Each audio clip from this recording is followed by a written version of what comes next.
देश के लिए प्रार्थना। देश और दुनिया और राज्य के लिए प्रार्थना कैसे करें? आज हम एक बहुत ही महत्वपूर्ण विषय पर प्रार्थना करने जा रहे हैं। हमारे देश के लिए। हम भारत के नागरिक हैं और यह हमारा दायित्व है कि हम अपने राष्ट्र के लिए प्रार्थना करें ताकि शांति, न्याय, प्रेम और परमेश्वर का राज्य हमारे देश में प्रकट हो। बाइबल हमें सिखाती है कि जब हम राष्ट्र के लिए प्रार्थना करते हैं तो परमेश्वर हमारी सुनता है और चंगाई लाता है।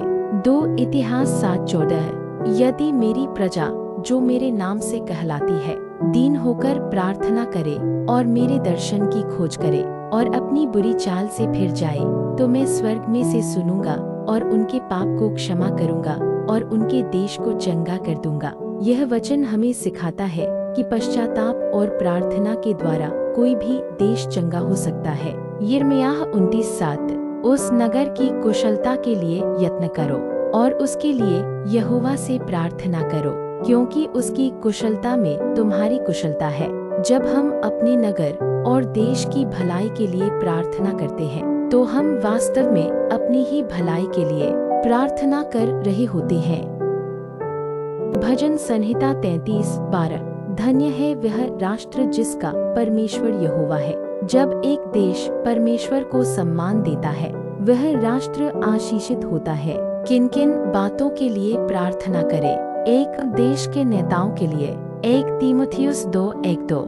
राजाओं और सब ऊंचे पद वालों के लिए भी प्रार्थना करो ताकि हम शांति और चैन से रह सके। प्रार्थना करें कि हमारे प्रधानमंत्री, राष्ट्रपति, मुख्यमंत्री, मंत्री और अन्य अधिकारी सद्बुद्धि, न्याय और दया से काम करें। 2 देश की सुरक्षा के लिए। सेना, पुलिस और सभी सुरक्षा बलों के लिए प्रार्थना करें। प्रार्थना करें कि सीमाएं सुरक्षित रहें और आंतरिक शांति बनी रहे। 3 युवाओं के लिए।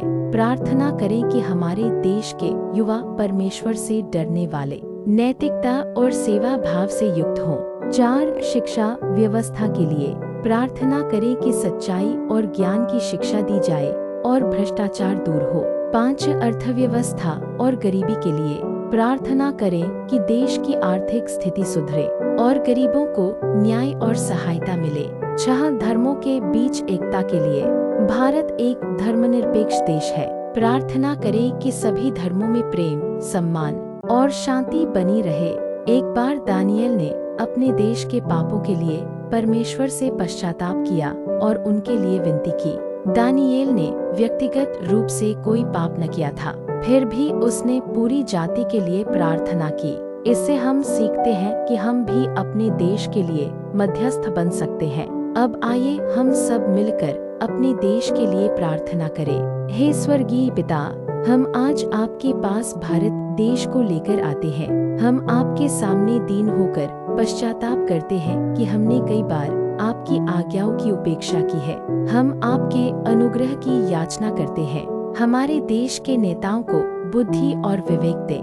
हमारे लोगों के दिलों में प्रेम और भाईचारा भर दे। भ्रष्टाचार, हिंसा, अन्याय और असत्य को जड़ से हटाए। हमारी भूमि को शांति, स्वास्थ्य और समृद्धि से भर दे।